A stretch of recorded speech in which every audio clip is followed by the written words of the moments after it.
Okay, so we've been through this crisis, and there are all sorts of explanatory formats out there, and it's interesting to look at the different genres. One genre is that it's all about human frailty. I mean, Alan Greenspan took refuge in the fact it's human nature, he said, you can't do anything about that. But there's a whole world of explanations that kind of say it's the predatory instincts, it's the instincts for mastery, it's the delusions of investors and the greed and all the rest of it. So there's a whole range of discussion of that. And of course, the more we learn about the daily practices on Wall Street, we kind of figure there's a great deal of truth in all of that. The second genre is that there's institutional failures. The regulators were asleep at the switch.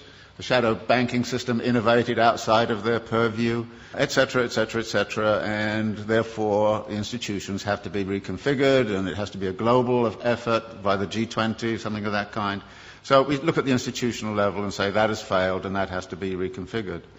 The third genre is to say everybody was obsessed with a false theory. They read too much Hayek and believed in the efficiency of markets, and it's time we actually got back to something like Keynes, or we took seriously Hyman Minsky's theory about the inherent instability of financial activities.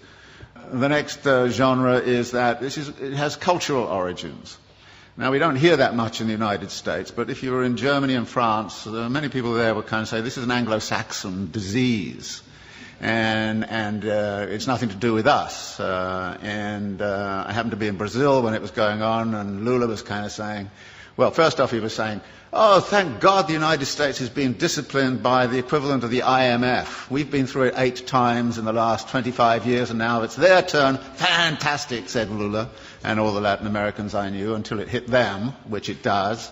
And then they kind of changed their tune a little bit. So there's a kind of a way of which it became cultural. And you can see that by the way in which this whole Greek thing is being handled. The way the German press is saying, well, it's the Greek character, it's defects in the Greek character. And there's a lot of rather nasty stuff going on around that. But actually there are some cultural features which have led into it. For instance, the US fascination with home ownership, which is supposedly a deep cultural value. So 67, 68% of US households are homeowners.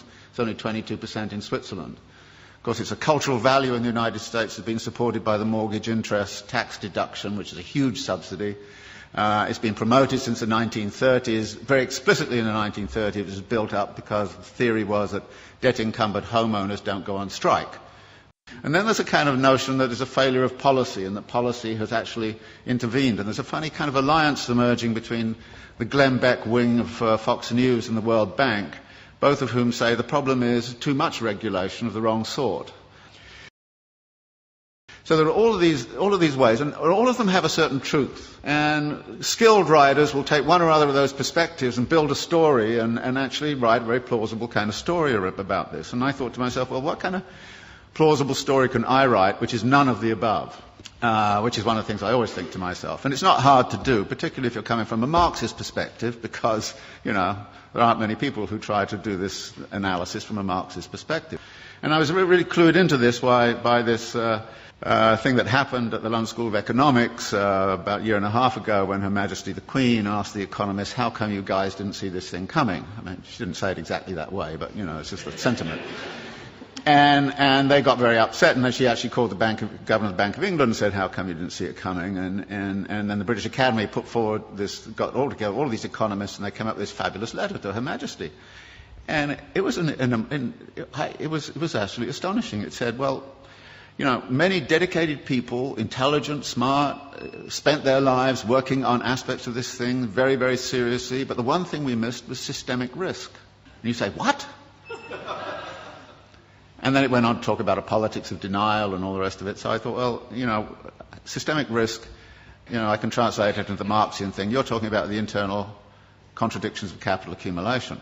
And maybe I should write a thing about the internal contradictions of capital accumulation and try to figure out the role of crises in the whole history of capitalism and what's specific and special about the crisis this time around. And there were 2 ways in which I thought I would do that. One was to sort of look at what's happened since 1970s to now.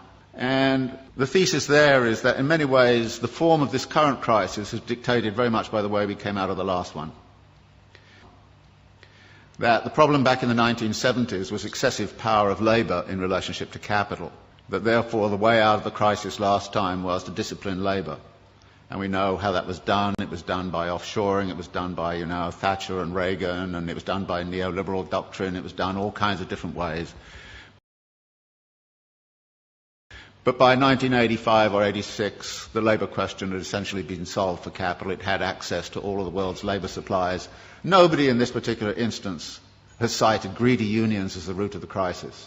Nobody in this instance is saying it has anything to do with excessive power of labour. If anything, it's the excessive power of capital, and in particular the excessive power of finance capital, which is the root of the problem.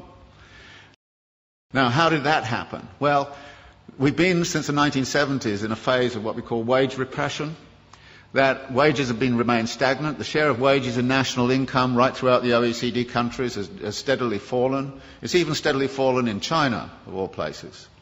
So that there are less and less being paid out in wages. Well, wages turn out to be also the money which buys goods. So if you diminish wages, then you've got a problem with where's your demand going to come from? And the answer was, well, get out your credit cards. We'll give everybody credit cards. So we'll overcome, if you like, the problem of effective demand by actually pumping up the credit economy. And American households, British households have all roughly tripled their debt over the last 20, 30 years. And a vast amount of that debt, of course, has been within the housing market. And out of this comes a theory which is very, very important, that capitalism never solves its crisis problems. It moves them around geographically. And what we're seeing right now is a geographical movement of that. Everybody says, well, okay, everything's beginning to recover in the United States, and then Greece goes bang, and everybody goes, what about the pigs, And it's interesting. You had a finance crisis, which is in the financial system. You've sort of half solved that, but at the expense of a sovereign debt crisis. Actually, if you look at the accumulation process of capital, you see a number of limits and a number of barriers. And there's a wonderful language that Marx uses in the Grundrisse, where he talks about the way in which capital cannot abide a limit. It has to turn it into a barrier which it then circumvents or transcends. And then when you look at the accumulation process, you look at where the barriers and limits might lie. And the simple way to look at it is to say, look, the typical circulation process of accumulation goes like this. You start with some money, you go into the market and you buy labour, power and means of production, and you put them to work with a given technology and organisational form. You create a commodity which you then sell for the original money plus a profit. Now, you then take part of the profit and you recapitalise it into an expansion for very interesting reasons. Now, there are two things about this. One is there are a number of barrier points in here. How is the money got together in the right place at the right time in the right volume? And that takes financial ingenuity. So the whole history of capitalism has been about financial innovation. And financial innovation has the effect of also empowering the financiers. And the excessive power of the financiers can sometimes, they do get greedy, no question about it. And if you look at financial profits in the United States, they were soaring after 1990. They're going up like this. Profits in manufacturing were coming down like this. And you could see the imbalance. In this country, I think the way in which this country has sided with the City of London against British manufacturing since the 1950s onwards has had very serious implications for the economy of this country. You've actually screwed industry in order to keep, financiers happy. Any sensible person right now would join an anti-capitalist organisation. And you have to.